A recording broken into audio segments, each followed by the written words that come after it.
While he was still speaking, a bright cloud covered them, and a voice from the cloud said, "This is my Son, whom I love. With him I am well pleased. Listen to him." The voice of God the Father, cloud overshadows them. It's almost like our reading from Exodus is being repeated. Different mountain, but a similar look about that cloud that kind of comes down and sits there, and it obscures everything else around them. And then the voice of God thunders from above, "This is my beloved Son, in whom I am well pleased." And that kind of sounds like the baptism of Jesus. So we've got a couple of things going on here that people who know their Bible, or people who were there, like some of these disciples, ought to recognize. We actually started out our Epiphany season hearing these same words there at the Jordan River with the baptism of John. Jesus submits himself to that baptism. The dove of the Holy Spirit comes down. The voice of God the Father says, "This is my beloved Son, in whom I am well pleased." Kind of the beginning of the public ministry of Jesus. And now, here at the end of the Epiphany season, we sort of start and we end in just the same way. There's the voice of God the Father saying, "This is my beloved Son, in whom I am well pleased." Except, of course, for good measure, God the Father tacks onto the end, "Listen to him." Just in case. Listen to him. We begin, we end. The same kind of moment, the same kind of circumstance. There's this sort of symmetry to it. Now, we're finishing up Epiphany on this Sunday. By the time we come together on next Sunday, we'll hit Ash Wednesday already, and we will begin the season of Lent. Who's ready to suffer? No? Well, you know that I love Lent. And it's not so much about the suffering for suffering's sake, but we take something on, we give something up, and we do so in order to draw closer to Christ. We say, "Lord, use this precious time. It's only a few weeks long."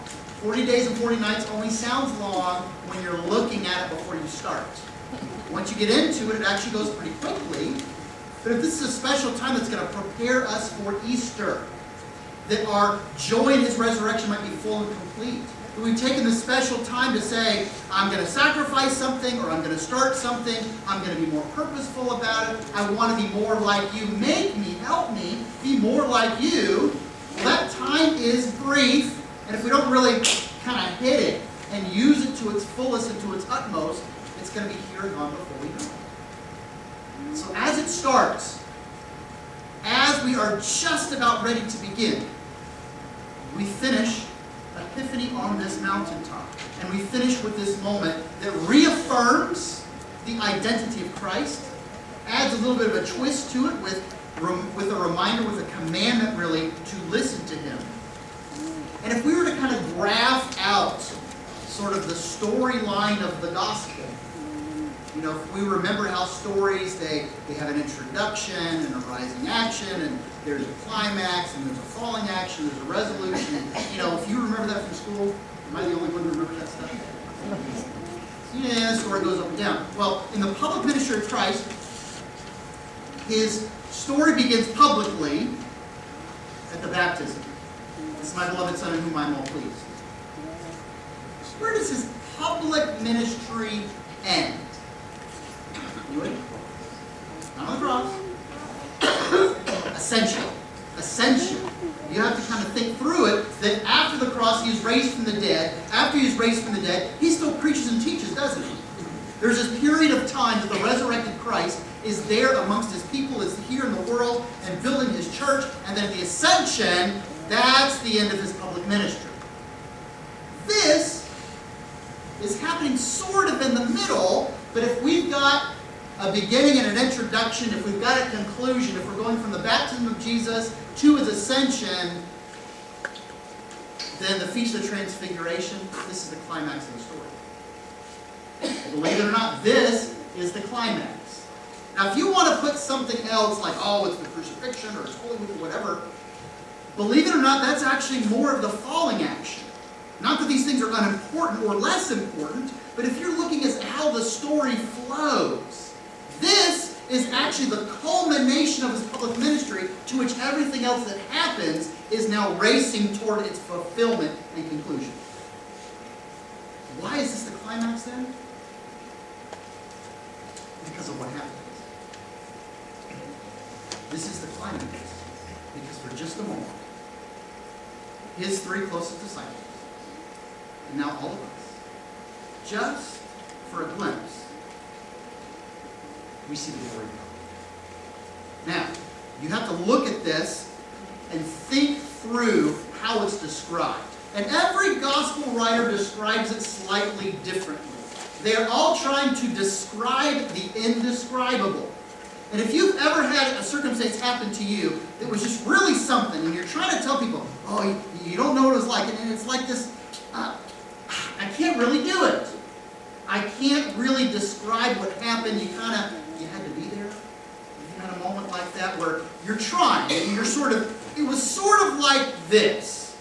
But as soon as we start getting into the sort of likes, you are acknowledging that you cannot really describe this event and not really do it justice.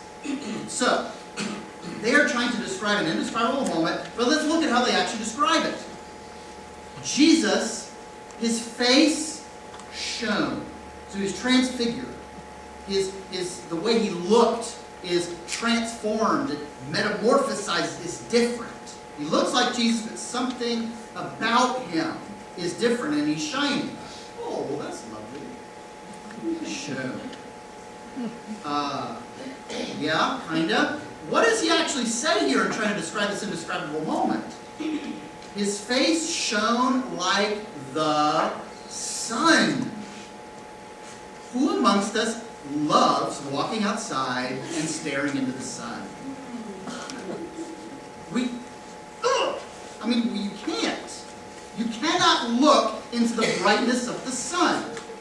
It hurts. It will burn your retinas. We are not intended to look at something that bright. You have to hide your eyes. You have to kind of look from the side. And in this moment, they describe Jesus as being bright, not bright like a flame, not bright like a light, or even like lightning, but bright like the sun. And in trying to describe the indescribable, they come up with the very brightest thing they can think of, something that's so bright, you can't even look directly at it. He said that's what he looked like. And his clothes, they were white. How white? Like light. This description is just really kind of amazing.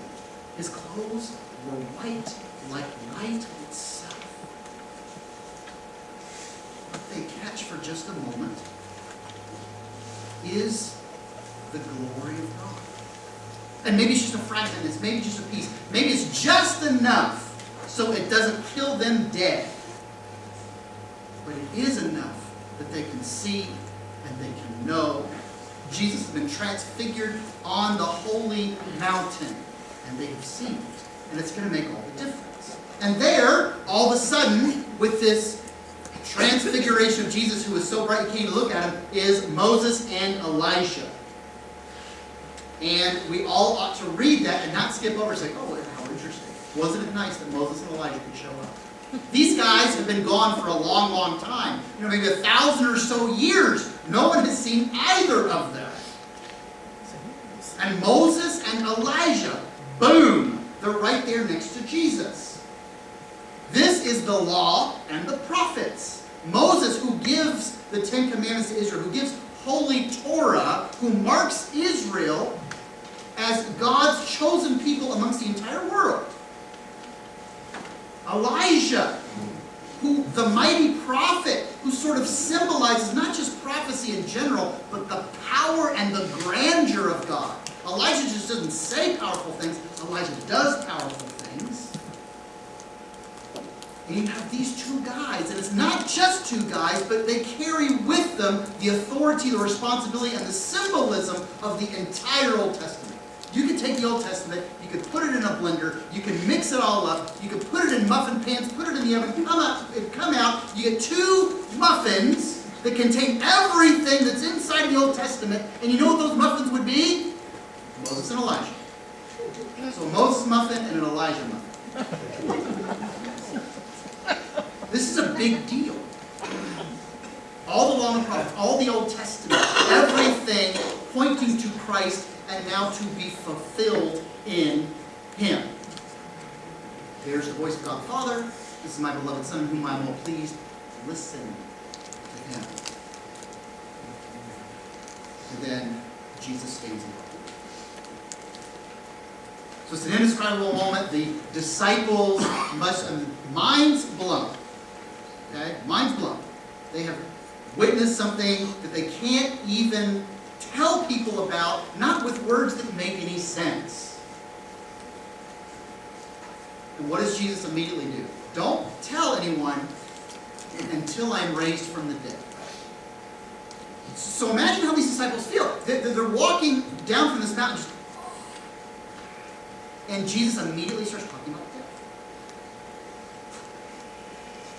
Because this is the climax. And everything that happens thereafter is about the falling action going towards a conclusion.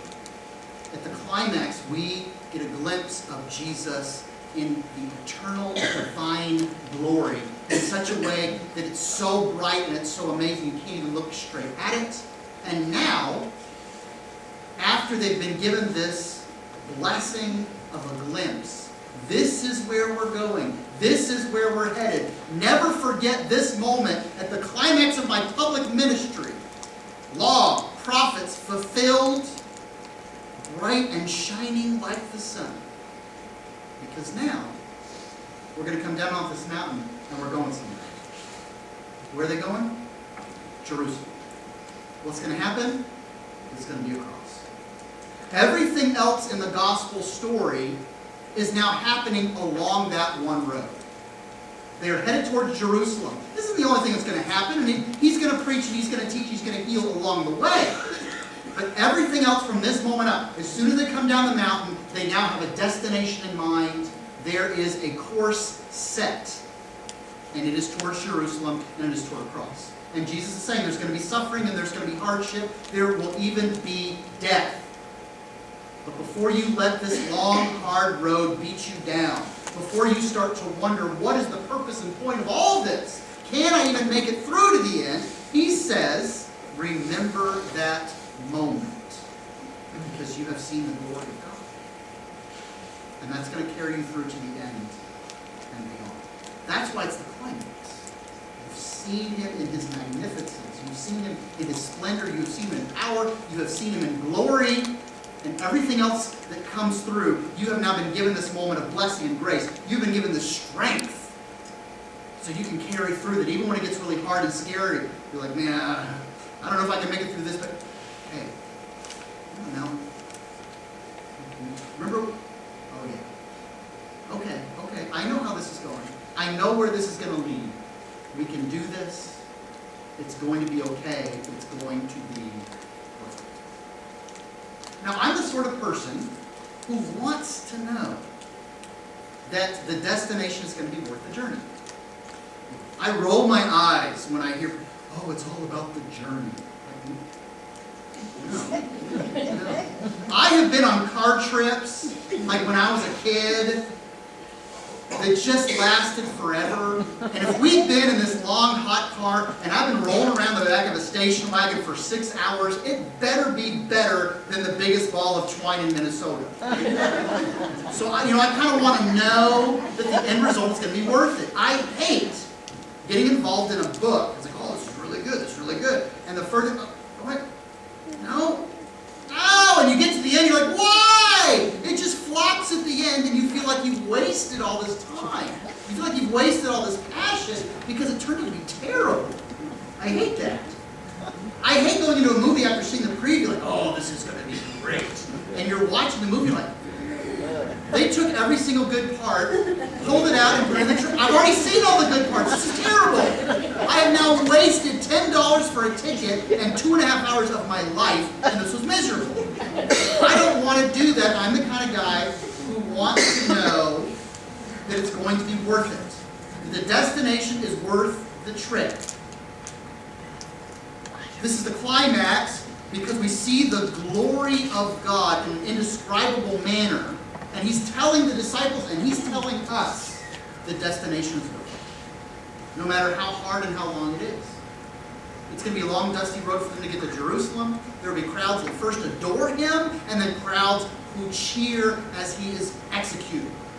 There will be pain, there will be suffering, there will be loss, there will be death. But you've seen the glory of God. It's worth it. It's worth it. It's worth it. In our own lives, ups and downs and highs and lows. If within the narrative structure of the gospel we have this introduction, we have a conclusion, we have a climax, we are all of us somewhere in the middle of our lives. There's a beginning and we're born. There is a conclusion when we die, and all of us are somewhere in the middle because we've all been born and nobody here has yet died. Just making sure. So whether we feel like we're on one sort of end of that spectrum or the other, we're still in the middle somewhere. And so with us in our middle of the story, we don't know what's going to happen next. Between now and the end of our story here in this life, is it going to go up or down? Is it going to go easy or hard? Is there going to be suffering? Jesus promises there's going to be a cross. Not just for him, but for all of us who would follow him. Is it worth it? If you are like me and you want to know that the destination is worth the journey, it's worth the time, it's worth the effort, it's worth the hardship. That's what the Feast of Transfiguration gives to each of us. We're about to start off Lent, 40 days and 40 nights. Maybe you're going to take something on. Maybe you're going to give something up. Maybe you are going to say, Lord, I really do want to use this time to be more like you. Is it worth it? You're going to give a glimpse of God's glory. And he says it's worth it. This is what you see in the end. The light's so bright that it burns everything away. So I had a word for you last week. Anybody remember the special theological technical term I taught you? Remember? Antinomianism. Antinomianism. It means against the law. The antinomianist person says, oh, well, God loves me so much and he's promised forgiveness. I can do anything I want. I can break every law that there is. I can be antinomian against the nomos, the law, because, the grace and forgiveness, it's going to wash everything away. So what do you say? Let's go out there and let's blow stuff up and let's lie and cheat and steal and everything else. We don't do that, right? Right? Thank you. Don't be an antinomian. Don't be an antinomian. So I've got a new word for you today. Hopefully you've heard it before, but in case we're going to learn it. Beatific vision. We'll do it like the kids do it. I say it, you say it. Beatific. Beatific vision. Beatific vision. Beatific vision. Beatific vision, again, it's a theological term, it's a technical term. Beatific, as you start writing it, looks like you're writing beautiful, but all of a sudden you kind of finish it with this ific part of it. But the root is the same. The beatific vision, this comes from a description of folks like Augustine, who was saying, what happens? You close your eyes in this mortal life when it is done and you die. You open your eyes, and what you see is the glory of God. The beatific vision. A vision that is so beautiful. A vision that is so amazing and so miraculous. Like a consuming fire. Just like we read in Exodus about how it looked like it was a consuming fire on top of the mountain. Just like we see in the Transfiguration where the face of Jesus is so bright it's like looking into the sun. We close our eyes in this mortal life, we open them again. What do we see? We see the face of God. And that vision is so bright and it is so beautiful and it is so perfect and it just sort of burns like a consuming fire. All of our junk, all of our foolishness, all of our sin, all of our weakness, all of our sadness, all of our suffering, all of our illness, all of our loss, all of our pain. Augustine says, once you see that beatific vision, you are inexorably drawn, and you will be staring with joy and eternal peace in the everlasting face of God. That is your destination. To follow Jesus is to say, at the end of this journey, whether it's long or short, whether it's hard or easy, whether it's bumpy or smooth, whether it's 40 days and 40 nights of Lent, whether it is the rest of my mortal life, no matter how long that might be, this is my destination, this is my goal, this is what happens at the end of it, Jesus says it's worth it. It's worth it. It's worth the ups and the downs, it's worth the hardship.